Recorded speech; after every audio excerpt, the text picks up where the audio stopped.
is called the Christmas Eve story. Last year on Christmas Eve, I was working late. I'm 23. I work in New York City and commute home every day on the train. Okay. Since I'm one of the younger ones in the office, I got stuck with one of the worst shifts, so I wasn't able to get home until 5 o'clock. My family had already left a whole hour earlier to go to my cousin's house, so I had to drive alone. After having a quick snack before the half-hour drive, I got back in my car and put my cousin's address into my phone. Halfway through the drive, it started snowing. I got to my cousin's house around 6 o'clock. It was snowing heavily by this point, and I just made it in time to catch everyone starting dinner. I brought all of my gifts inside and cheerfully said hey to everyone. I stayed until around 11 o'clock. The rest of my family left a little sooner. I stayed an extra half hour or so just to hang out before leaving myself.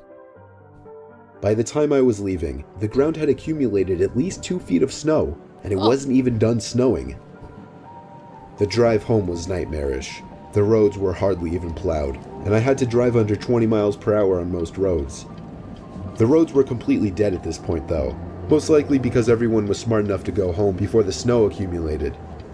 Eventually I turned onto a main road that I'm sure would usually be bustling, but at 11:15 on Christmas Eve night, there wasn't a single car or a single light from a store. It was a ghost town. But then I did notice the flashing taillights of one car. It was parked on the side of the road, and the smoke seeping out from its exhaust with the taillights giving it a red tint. As I got closer, I realized there was somebody next to the car waving their hand in the air. I assumed something was wrong and they needed help. So, me being the good Samaritan I am, I pulled up behind the car. That's not smart! When I opened my door, the guy approached me immediately, barely even giving me time to step out. He was an average-sized man, probably 5'10", 180 pounds. He spoke in a very demanding Why does this guy look like Santa? No. voice, asking me if I know anything about fixing an engine. I told him I didn't know much about cars. The guy responded very quickly to everything I said. He told me it's fine.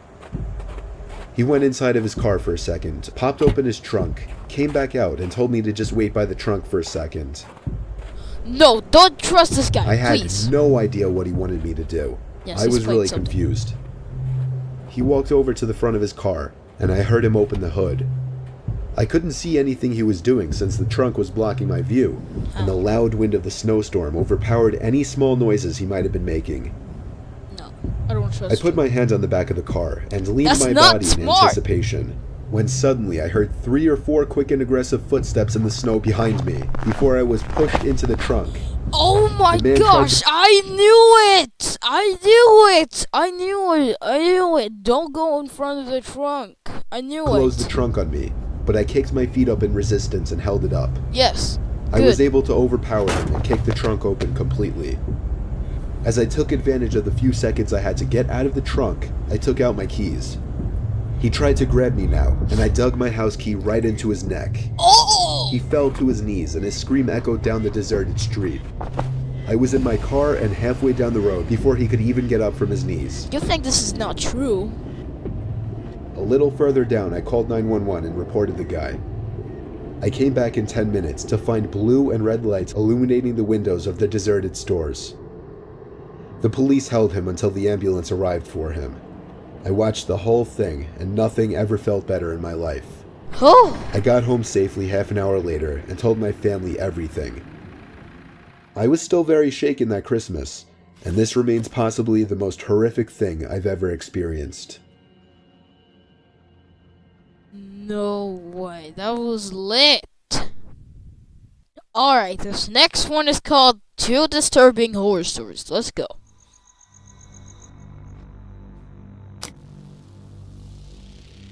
Over the weekend, about 15 coworkers and myself had our company trip to the Stanley Hotel in Estes Park, known for being Stephen King. That sounds like good corpse husband.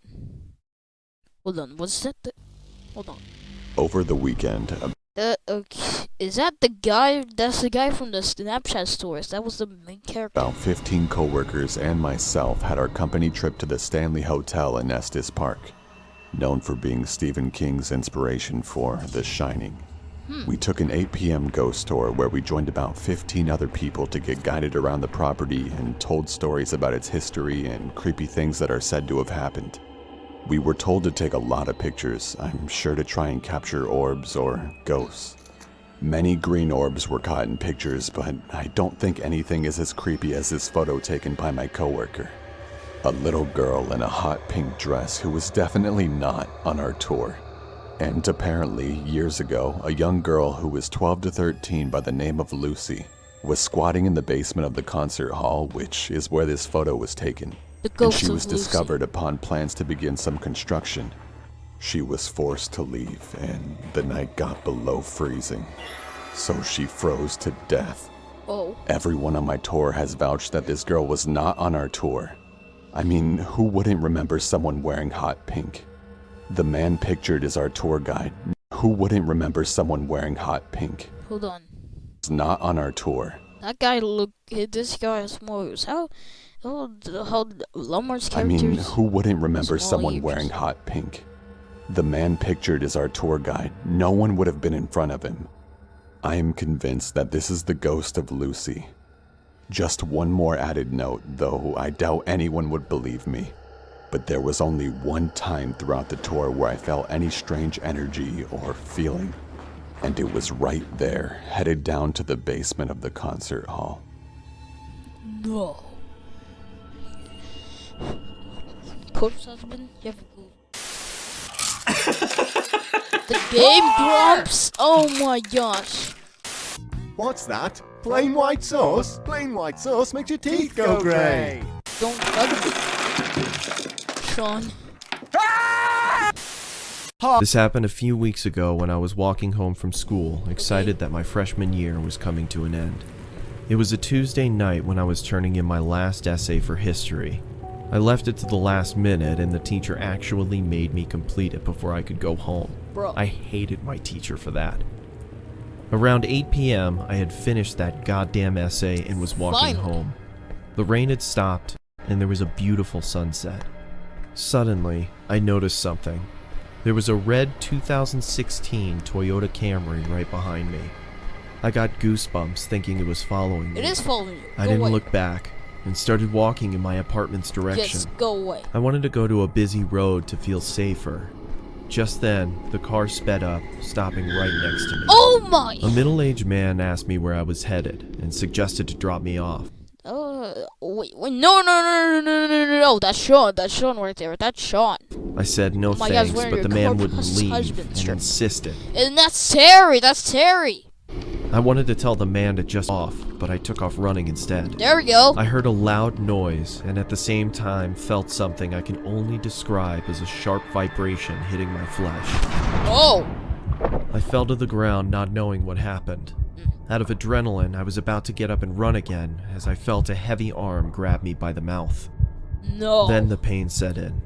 I realized that I was shot. What? No way! They shot him? No freaking way. What? Oh my God! Yeah, There's that's the another man same. next to him that That's searched the my same guy from the Snapchat stories. No, pockets. He grabbed my phone and threw it on the ground. Just They don't- tied my legs and taped my mouth. literally, They just do not quickly call the put me police. into the trunk of their car and then started driving.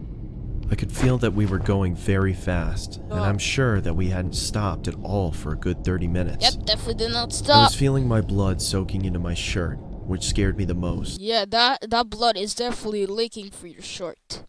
I was certain that I was gonna die. I was thinking about my parents and what they would feel when they heard that I was missing. Gosh. Then the car came to a stop. By some miracle, I heard a police officer asking for IDs and driver's licenses. Let's go! I wanted to yell for help, but nothing came out. Just then, I heard 3 to 4 gunshots. What? I heard another cop yelling. Man down! Man down! Shots fired! I was begging the cop to find me. Then I heard the cop searching the car. Yes. I was feeling joy as my pain was growing worse. Seconds felt like hours. The officer then opened the... Bro, just... Okay, hold on. Just put the... Just... Your hands on... Okay, hold on. get your hands back, and then remove the tape. And now, bite the rope, and now you should be able to go. Should be able to breathe. The car's trunk and suddenly started firing at me out of a fight or flight response. Thankfully, the bullets missed. What is wrong The with officer you? quickly caught up to the fact that I was kidnapped and injured. What is wrong with you? He You called did for fi- backup enough? immediately, and it arrived in minutes. Oh my god. They placed the injured officer onto a gurney and drove off in an ambulance. Finally, when the scene was safe, they called another ambulance for me. I woke up in the hospital. The news media was everywhere.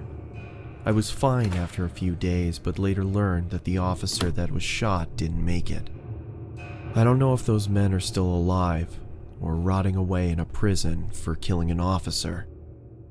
I don't want to know what would have happened if those officers hadn't stopped the car. No freaking way.